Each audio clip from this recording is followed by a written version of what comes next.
Hey guys, welcome to another episode of Amber Unfiltered. Today I wanted to talk to you guys about the importance of taking breaks, but before I do that, don't forget to like, comment, and subscribe. Also, if you want to cash at me at Amber Unfiltered Show, that'd be greatly appreciated. So, I know my last video was hella long, so this one hopefully will be a little bit shorter.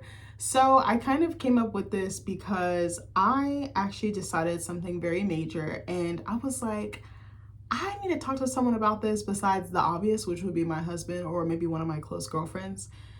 I don't know. I told you guys I have been feeling kind of like, or maybe I haven't. I've kind of been feeling disconnected from school. And I was like, I've been going to school for a long time, and this isn't my first rodeo, but this is my first rodeo with like a university. Like the stakes are very much different, the requirements are very much different, and I knew that going into this, but I don't think you really know the extent or the depth until you're actually in it. Like lately, I just have been feeling like it's been a struggle to stay motivated. It's been a struggle to stay focused. It's been a struggle turning in assignments. And I was like, that is not me. Like, I'm such a strong student. Like, I'm about to pop my collar. I'm a straight A student. I like give my all with assignments. I revise, I edit, I read aloud my work to make sure it's cohesive, it makes sense, and that it authentically sounds like me, but actually answers what the professor is looking for, but again, goes above and beyond, shows that extra analysis, like analytical like thought and like sound logic and like judgment. And I don't know, I just been struggling. I'm literally only taking one class, and I feel like it's like pulling teeth getting me to finish. Now granted, it is a 5-week class, which means it's moving much faster and they're packing much more content into it, but I was like, I just feel disconnected from it. I was like, I really stopped and thought about it. I was like, bro, I've been in school for 5 years. There's been times where I've taken a semester off or maybe drop the class and repivoted or something like that. But I mean like a sound break where I'm not like immediately jumping to sign up for class, immediately taking another class in like a month or so. Like, I was like, I was like, this is hard because school is a huge part of my identity and it's a huge part of my life that I was like, what do I do? And I kept thinking, I was like, I'm just not happy. I'm just not feeling fulfilled. I'm not feeling passionate. I'm not feeling that spark. And I was like, what is it?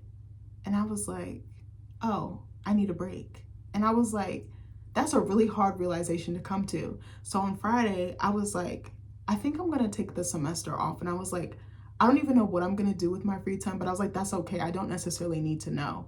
But I wanted to talk about how breaks are not normalized and how they're almost seen as like a lack of productivity or like being still is a bad thing. And I think society has conditioned us to go, go, go and just be super duper productive, even if it's not something that we were already working on, like school or something that's like pre-existing.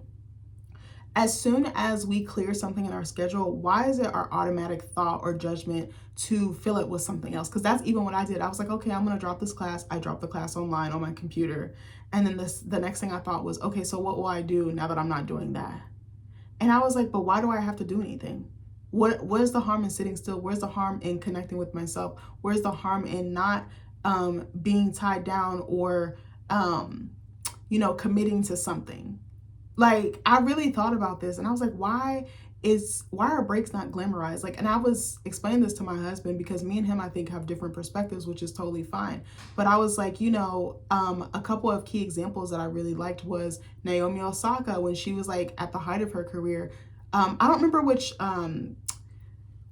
match it was, like which event it was, like a Grand Slam, Wimbledon. I don't remember which one it was, but I remember she was like, I'm taking a step back for my mental health, and people dragged her for that. I remember Justin Bieber did the same thing with his world tour, and he was like, I'm canceling for my mental health, lost millions of dollars. But I'm like, that should tell you something. If someone who's been as famous and as successful as him decides to take a break, steps away from all that money and all those, interactions with his fans and his support system, because to him, it was if my mind isn't right, I'm not going to be able to perform. I'm not going to be able to really put on the best show. I'm not going to be if I'm not the best me, I'm not going to be able to be the best at anything. Like, you know what I mean? And then I remember Simone Biles caught flack because she dropped out of, was it the Olympics or something like that? And I was like, I think that's actually really brave. And I remember people were dragging her for that. I'm like, this girl has medals. She's been doing this her whole life. She's gone through trials and tribulations in her personal life. And y'all are shitting on her for taking a break, but Nick was like, oh, well, they're already successful. They're already at the height of their career. They already have a name for themselves. And it's like, but they're people too. If you take all that stuff away, all those titles, all those accolades, all those material things, they're just a person just like you and me.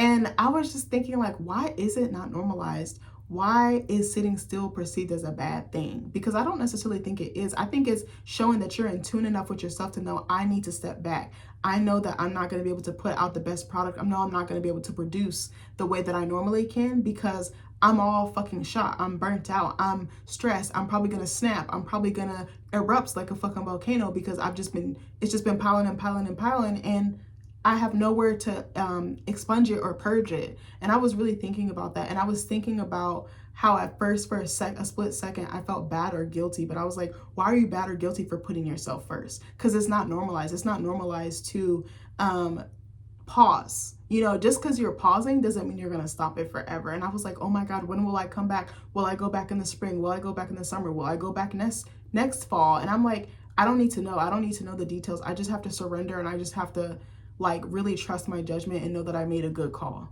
But that was like really interesting to me. I don't know.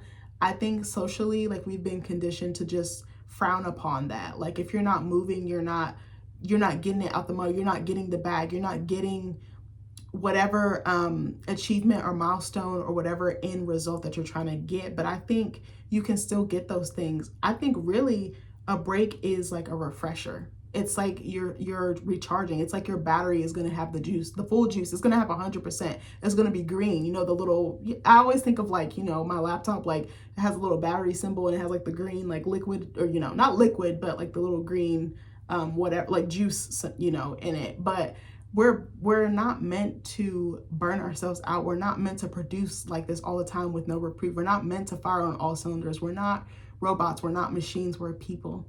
Like, that's the point I think I wanted to make. And I was just like, like, you know, I kind of feel a sense of relief because I really thought about it. I was like, okay, I was like, the semester ends this week. What is it? August 4th, 5th. Okay, the semester ends this week. And then I thought about it. I was like, okay, and then fall classes start August 25th. So I was like, that's about what, 2 or 3 weeks that I get off. And I was like, I really thought about it. I was like, 2 or 3 weeks. I'm gonna think that I'm gonna want to do all these things, but I'm not, because you're so tired that you have to like recoup and rest and like really take it easy to gear up for the next semester. And I was like, 2 or 3 weeks to combat 5 to 6 weeks worth of work. I was like, it's not equal. The continents are not meeting, as Jessie Woo would say.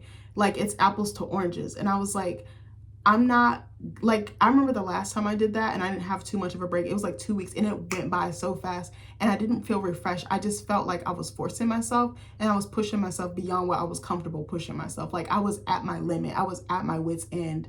And I was like, why do I feel like this? Because I didn't get enough time to rest and my mind is somewhere else. I'm totally checked out. And I was like, oh, okay. So then I realized I do need a break. I do need to just put it on pause or put it on ice real quick. I think we need to normalize it and not look down on it. And I think we need to talk about what a break actually entails. It entails rest. It entails checking in with yourself. It entails taking care of yourself. You're taking care of your mental health. You're restoring those parts of you that are drained, that are exhausted, that are worn out. Now you might be able to spend time with your family. You might be able to read more books. You might be able to do some of the things that you couldn't do because I feel like with school, I tend to put a lot of stuff on the back burner. Like, I've really been wanting to clean my house, specifically my bathroom. I'm like, oh yeah, I'm about to do it. And I'm like, nope, I got this paper. Nope, I got this due. Like, you tend to neglect some stuff. I was like, oh, maybe I can get on my skincare. Maybe I can get more on my fitness. Like, I've been trying to work out and eat better. And I was like, like certain stuff falls off your plate because this thing takes over your life. And it's like, damn, like, that's kind of fucked up, but it's like, it's true. Like, I was like, damn, bitch, I'm gonna clean my house. I'm gonna go see my friends, go out for drinks. Well, actually, we're trying not to drink right now, but in the future. But I was just like, oh, like, and it was interesting. I was like, why do we just think about productivity at all times? Why do we always think we have to contribute? You're contributing to yourself and your future self by sitting still, because you're sitting yourself still to attract peace, to attract clear thoughts. You're attracting like good energy, but full energy, like fullness, wholeness, completeness. And I was just like, so I just really wanted to talk about it for a second. I don't know where I was going with that. Hopefully this video makes sense, but don't be afraid to take a break. And I think sometimes too, we have to be careful with who we share we're taking breaks with, because some people might not see it the same way. I know a lot of people around me, I'm not gonna say who specifically, will probably look down on this, but I'm like, I really don't care. Like, it's serving me. Like, it's gonna help me. It's gonna help me be a better wife, a better friend, a better sister, a better aunt, a better niece, whatever the case may be, and maybe a better worker and maybe a better writer. I've been wanting to write my story for so long, and every time I sit down and write, I'm so drained from doing all these other things that I'm like, wow, maybe if I rest, I can actually create. You know, like, rest really enables you to do other things, but you actually have to take the time and be intentional about sitting still. But anyways, I love you guys, and I'll see you in the next video. Bye.